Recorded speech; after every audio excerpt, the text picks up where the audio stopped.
Hello বন্ধুরা, তোমরা সবাই কেমন আছো? আমি তো ভালো আছি।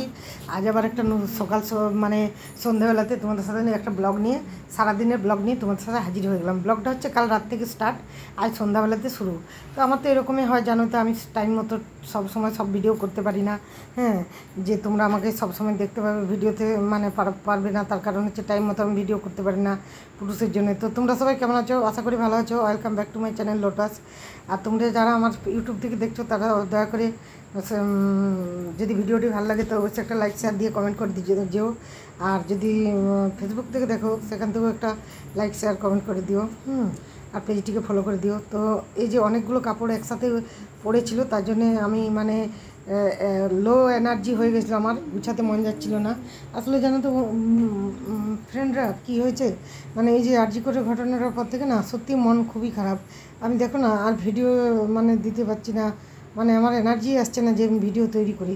তার জন্যে মানে খুবই মনটা খারাপ আর কি। মনে হচ্ছে শুয়ে থাকি, রেস্ট নিই। হ্যাঁ, আর ভাবি মানে এত নৃশংসভাবে মেয়েটাকে ইয়ে করেছে।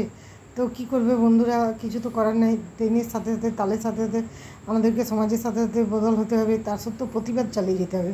এটা কিন্তু আমাদের একটা ন্যায় চাই, এটার একটা বিচার চাই। তাছাড়া আমরা মেয়েরা কখনোই সেফ নই। তো যাই হোক, অনেক কিছু বলে ফেললাম। যদি কিছু ভুল বলে থাকি অপরাধ নিও না। আর যদি ঠিক বলে থাকি তো একটা লাইক অবশ্যই দেবে। তো এই দেখো বন্ধুরা, এই চেনটা কালকে এখানে একটা বউ দোকান করে, তো এটা দিয়েছিলো। তো আজ আমি ভাবলাম যে একটু পরে তোমাদের সাথে শেয়ার করি। আমি যা ড্রেস হয় বা যা নতুন কিছু সবই তোমাদের সাথে পরে শেয়ার করি। তো আমি যতগুলো না কাপড় গুছালাম তার থেকেও বেশি কাপড় আছে পুরুষের জামা কাপড়। পুরুষের জামা কাপড়ে গোটা ঘর কিন্তু ভর্তি। হ্যাঁ, তো পুরুষের জামা কাপড়ে যখন পুরো ঘর ভর্তি, তখন আমার তো আর কিছু করার নেই, কারণ একটা ব্যাগ ভর্তি আছে, তার উপরে এতগুলো জামা কাপড় আছে। তো যাই হোক, পুরুষ ইয়ে কর রাহা থা হিন্দি, আমাকে একজন কিন্তু হিন্দি বলেছে ব্লগটা করতে, কিন্তু আমি করিনি। বাট আমি করবো, আমি পরের বার থেকে চেষ্টা করবো হিন্দি বলার জন্য। হয়তো বলা হয়ে গেছে বাংলাতে, তার কারণ তারা বুঝতে পারেনি। অনেকেই দেখে আমার ব্লগ, হ্যাঁ, তারা বুঝতে পারেনি। তো যাই হোক, মানে এগুলো গুছিয়ে নিচ্ছি, কাপড়গুলো গুছিয়ে নিচ্ছি, আর তার সাথে চাও একটু খেয়ে নিচ্ছি। এটা তো আমার একটা এনার্জি ফুড। চা ছাড়া আমার তো একটুকুও চলে না। তোমরা দেখেছো আমি লাইভে চা খাই, এমনিতে চা খাই। আর শরীরটা খুব খারাপ, জানো তো, শরীরটা একদম ভালো নেই। গরমে, এই ভাদ্র মাসের গরমে লোক বলে ঘর জামাইয়া পালায়, তো আমি দেখছি যে আমাদের কি মনে হচ্ছে ঘর ছেড়ে পালাতে হবে, এত গরম, এত রোদ। হ্যাঁ, তো এই করে চলছে আর কি। তো সব কিছু এই যে ভাঁজ করে নিচ্ছি। হ্যাঁ, আর আমি কিন্তু বন্ধুরা এরকমের পেটিকোট ব্যবহার করি, তার কারণ আমি একটু ডিজাইন করা দামি পেটিকোট ব্যবহার করি সবসময়। তার কারণ হচ্ছে যে আমার খুব ভালো লাগে এই ফুল করা, আর ওই যে সাউথ ইন্ডিয়া, নর্থ ইন্ডিয়ায় নিচে ঘাগড়া দিয়ে পেটিকোট পাওয়া যায় না, ওগুলো খুব ভালো লাগে আমার, যেগুলো আমাদের এখানে এখন অ্যাভেলেবেল নয়, আগে ছিল। হ্যাঁ, আমাদের আগের যারা জেনারেশন ছিল, আমাদের কাকিমারা তারা পরেছে, কিন্তু আমি অনেকবার খোঁজ করেছি, ওরকম ঘাগড়ি পেটিকোট আমাদের এখানে এখনও অ্যাভেলেবেল হয়নি। তবে এই চিকনের কাজ করাগুলো অ্যাভেলেবেল। তো আমি ওগুলো বেশি কিনি, আমার সব কালারের আমি ওগুলোই কিনি। হ্যাঁ, তো যাই হোক, এই যে এইগুলো ইয়ে করছি, তুলে নিয়ে তারপরে রাত্রে রান্না হয়ে গেছে, রুটি ঘুগনি এগুলো সব হয়ে গেছে। রাত্রে রান্না শেয়ার করতে পারিনি তোমাদের সাথে, তার কারণ পুরুষ জাগন্ত ছিল। পুরুষ জাগন্ত থাকলে ভিডিও করার উপায় নেই, ও মোবাইল নিয়ে পালায়। একটু নামিয়ে যদি ভিডিও করবো ও নিয়ে পালাবে। মোবাইলটাকে চান করিয়ে দিয়েছে। আমার আরেকটা নাম্বারের মোবাইল ছিল, সেটা তো আমার পুরো নষ্ট হয়ে গেছে, ধুয়ে চান করিয়ে দিয়েছে। হ্যাঁ, এবার আমারটা নিয়ে ইয়ে দেখে, ওই যে কার্টুনগুলো দেখে। তাহলে আমি মোবাইল পাইনি সবসময় যে আমি ভিডিও করব। তো আমি এই যে যেগুলো আলমারিতে রাখলাম, আর ওগুলো একটা কাঠের আলমারি আছে, জানো তো। আমি সবসময় যেগুলো ডেলি ইউজের জামা কাপড়, সেটা আমি আলাদা আলমারিতে রাখি, সেটা আমি কখনোই ম্যান আলমারিতে রাখি না। তার জন্য আমি একটা আলাদা আলমারি সবসময় আমার মানে লাগে। আলনা আমি ইউজ করি না, ওই আলমারি, একটা কাঠের আলমারি আছে দেখবে আমার ঘরে, সেটাতে আমি ইয়ে করি। তো এই যে গামছাটা এত ইয়ে হয়েছে, সকালকে সব গামছাগুলো কেচেছি গরম জল দিয়ে, কিন্তু থেকে গেছে। এটা একটা ছাদে ছিল, আর কদিন থেকে কাজের মাথায় আসে না, তো মাথা গরম হয়ে গেছিলো। তো যাই হোক, চলো আমি সকাল থেকে কী করেছি তোমার সাথে ব্লগটা শেয়ার করছি। আর কালকে রাতে আমরা মোচা ছাড়িয়েছি, হারিয়ে যেতে নাই লাজ, একই সাথে করি কাজ। তো যে আমি মোচাটা এনে নামিয়েছি, আমি পুরুষ বাজারে গেছিলাম, তো মোচাটা এনে নামিয়েছি। আমার হাজব্যান্ড মোচা খেতে খুবই পছন্দ করে, ওই জন্য মোচাটা নিজে ছাড়াতে বসেছে। এখন অনেক দিনই আমার মোচা রান্না করা হয়নি কিছু করতে পারি, কারণ এগুলো রাতে ছাড়িয়ে রাখতে হয় আর আমার এনার্জি থাকে না, তাহলে এগুলো করবে কি। আর তোমার এসে ছাড়িয়ে পরে যেটা মোচাটা টাটকা মোচাটা ছাড়িয়ে রান্না করাটা আমার মনে হয় না মোচাটা ভালো হয়। তো মোচাটা খুব ভালো হয়েছিল, এরকম আগের দিনে ছাড়িয়ে মোচা সবসময় আগের দিন ছাড়িয়ে হলুদ জলে ভিজিয়ে রাখলে পরে মোচার স্বাদটা ভালো হয়।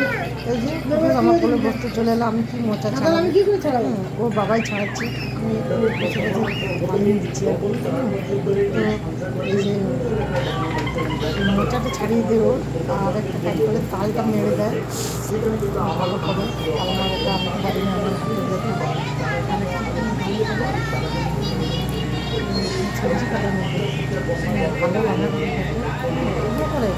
তো আমি এগুলো উমা তরকারি কাটে, আমার তরকারি কাটে প্রয়োজন হয়, কিন্তু মোচাটাকে ছাড়িয়ে রাখতে হবে। ওই জন্য ও নিজেই দেখলো যে পিয়ালিতে এটা ছাড়াবে না, এটা নষ্ট হয়ে যাবে, তার থেকে আমি নিজে ছাড়িয়ে দিই, তাহলে রান্নাটা হবে।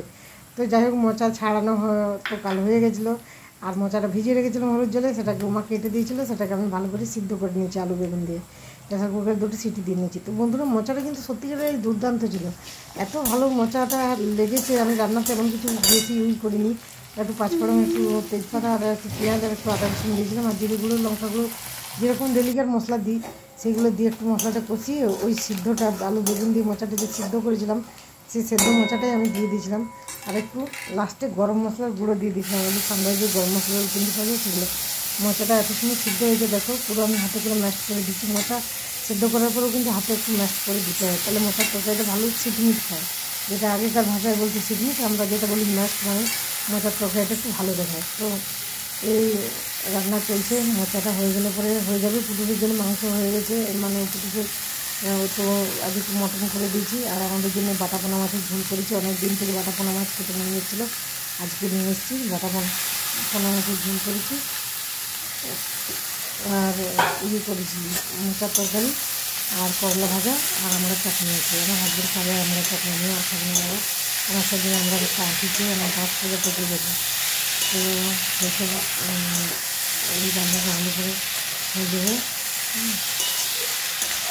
তোমার সাথে তো আমি কম বেশি সবাই শেয়ার করে থাকি, এটা তোমার সাথে শেয়ার করলাম। মোচা রান্নাটা আমি এভাবে মোচা রান্না করি সহজ পদ্ধতিতে, আমি বেশি ঝুট ঝামেলা দেওয়া যায়নি, ঘি ওসবের মধ্যে যায় না, ঘি দিইনি, পেঁয়াজ রসুন যেখানে দিয়েছি সেখানে ঘি দেওয়ার প্রয়োজন হয় না, আমার ভালো লাগে না, নিরামিষ হলে আমি ঘি দিতাম। আর তারপরে কাল নিরামিষ হয়েছে, আজ একটু পেঁয়াজ রসুন দিয়ে তরকারি করলাম, আমার হাজব্যান্ড একটু পেঁয়াজ রসুন তরকারি খেতে ভালোবাসে, আমি যদিও নিরামিষ তরকারিটা খাই, খেতে ভালোবাসি, কিন্তু একটু পেঁয়াজ রসুন দিয়ে ভালোবাসে, এর জন্য পেঁয়াজ রসুন দিয়ে করলাম। আর মোচাটা কিন্তু খুবই স্বাদ হয়েছিল খেতে।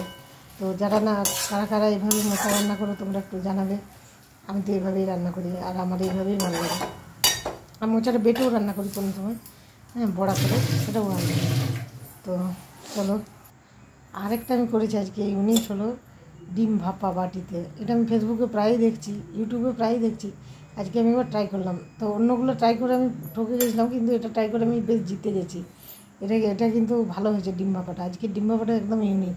আমি তোমার সাথে প্রথমে শেয়ার করিনি জিনিসটা ভালো হবে কিনা, গোটা লঙ্কা আর কাঁচা পেঁয়াজ দিয়ে দিয়েছিলাম, আর নুন তেল আর ডিমটা ভেঙে গুলিয়ে বস করে দিয়েছিলাম জলের উপরে, দারুণ হয়েছে খেতে, কিন্তু সেই স্বাদ হয়েছে। আলু ভাতে, মোচার তরকারি, বাটা পোনা মাছের ঝোল আর ডিম ভাপা, এটি হচ্ছে আজকে আমার লাঞ্চ মেনু। তো কেমন লাগলো অবশ্যই জানাবে।